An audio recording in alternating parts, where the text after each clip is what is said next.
અંકલેશ્વરની ascent સ્કૂલના પટાગણ ખાતે અતુલ્ય Veer charitable trust દ્વારા એક દિવસીય લશ્કરી જાગૃતિ શિબિરનું આયોજન કરવામાં આવ્યું હતું, જેમાં અંકલેશ્વરની વિવિધ સ્કૂલના વિદ્યાર્થીઓએ ડિફેન્સની વિવિધ પ્રવૃત્તિઓમાં ભાગ લીધો હતો. આ શિબિર 108 એમ્બ્યુલન્સની પ્રાથમિક સારવાર અંગે માર્ગદર્શન તેમજ ભરૂચ આરટીઓ ઇન્સ્પેક્ટર દ્વારા ટ્રાફિકના નિયમો અંગે માહિતી પૂરી પાડી હતી. ભરૂચની અતુલ્ય વીર ચેરિટેબલ ટ્રસ્ટ દ્વારા અંકલેશ્વરની એસેન્ટ સ્કૂલ ખાતે વિદ્યાર્થીઓ લશ્કરની વિવિધ પ્રવૃત્તિઓ અંગે માર્ગદર્શન મળી રહે અને લશ્કરમાં જોડાયા તેવા ઉમદા હેતુસર એક દિવસીય લશ્કરી જાગૃતિ શિબિરનું આયોજન કરવામાં આવ્યું હતું, જેમાં અતુલ્ય વીર ચેરિટેબલ ટ્રસ્ટના commanding officer Anurag Dubey, Bharuch RTO inspector VV Vataliya, road safety trainer Varshaben Parmar અને એસેન્ટ સ્કૂલના આચાર્ય વિશાલ શાહ ઉપસ્થિત રહ્યા હતા.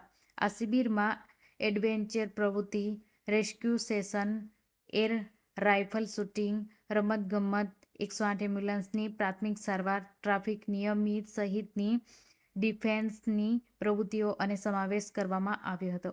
આ શિબિરમાં અંકલેશ્વરની વિવિધ સ્કૂલોના ધોરણ 6 થી 12ના 73 જેટલા વિદ્યાર્થીઓએ ભાગ લીધો હતો અને વિવિધ વિદ્યાર્થીઓ પાસે ડિફેન્સની વિવિધ પ્રવૃત્તિઓ કરાવવામાં આવી હતી. સાથે 108 એમ્બ્યુલન્સના કર્મચારીઓ દ્વારા પ્રાથમિક સારવાર અંગે વિસ્તૃત માહિતી પૂરી પાડવામાં આવી હતી. તેમજ Bharuch RTO inspector VV Vataliya દ્વારા વિદ્યાર્થીઓને હેલ્મેટ અને સીટ બેલ્ટ સહિત ટ્રાફિક નિયમન અંગે વિશેષ માહિતી પૂરી પાડવામાં આવી હતી. આ શિબિરમાં અતુલ્ય વીર ચેરિટેબલ ટ્રસ્ટના એસઆઈઓ દર્શનાબેન રોહિત સહિતના કર્मचारियों અને વિદ્યાર્થીઓ ઉપસ્થિત રહ્યા હતા. मेरा नाम प्रजापति जया है। मैं एसएन स्कूल की विद्यार्थी हूँ। आज हमारे स्कूल में वन डे कैंपस आयोजित किया गया था, जिसमें काफ़ी सारी एक्टिविटीज़ हुई थी। उसमें रैपलिंग, जिपलाइन, एवीसीटी का कैंप और राइफल शूटिंग, आरटीओ, 108 और भी बहुत सारी चीज़ें हुई थी, जिसमें हमने बहुत आनंद लिया और साथ ही साथ हमें बहुत कुछ सीखने को भी मिला। इसके लिए मैं हमारे पूरे एसएन स्टूडेंट से अपने विशाल सर, प्रिंसिपल सर को बहुत शुक्रिया अदा करना चाहती हूँ। हमारे एवीसीटी जो इंस्ट्रक्टर के सारे इंस्ट्रक्टर्स हैं उनको भी शुक्रिया अदा करना चाहती हूँ और साथ ही साथ सारे स्कूल मैनेजमेंट को भी शुक्रिया अदा करना चाहती हूँ। Thank you. जय हिंद। जो हमें इतना ज़्यादा प्रेरणा देते हैं आगे बढ़ने के लिए। जय हिंद। जय हिंद। मैं अनुराग अजय राजाराम दुबे, एवीसीटी का कमांडिंग ऑफिसर।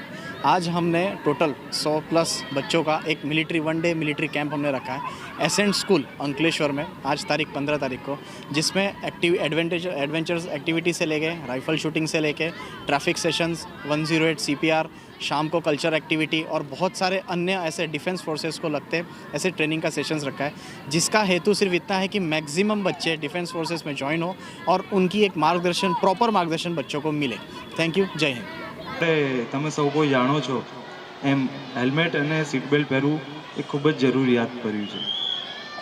હેલ્મેટ અને સીટ બેલ્ટ પહેરવાથી સૌથી મોટો એ ફાયદો છે કે અકસ્માત સમયે જે તમને ગંભીર ઇજાઓ થવાની હોય છે એમાંથી તમને બચાવવામાં એના માટે તમને મદદરૂપ થાય છે. તમે અકસ્માત થાવ, તમે પડી જાઓ તો હેલ્મેટ તમારા માથાનું રક્ષણ કરે છે. એમ સીટ બેલ્ટ તમારે અકસ્માત સમયે તમને ગાડીમાં જે ઈજા થવાની હોય છે એનાથી તમારું રક્ષણ કરે છે. એટલે હેલ્મેટ અને સીટ બેલ્ટ પહેરવો હોય તો સેફટીની દ્રષ્ટિએ ખૂબ જ જરૂરી છે અને સાથે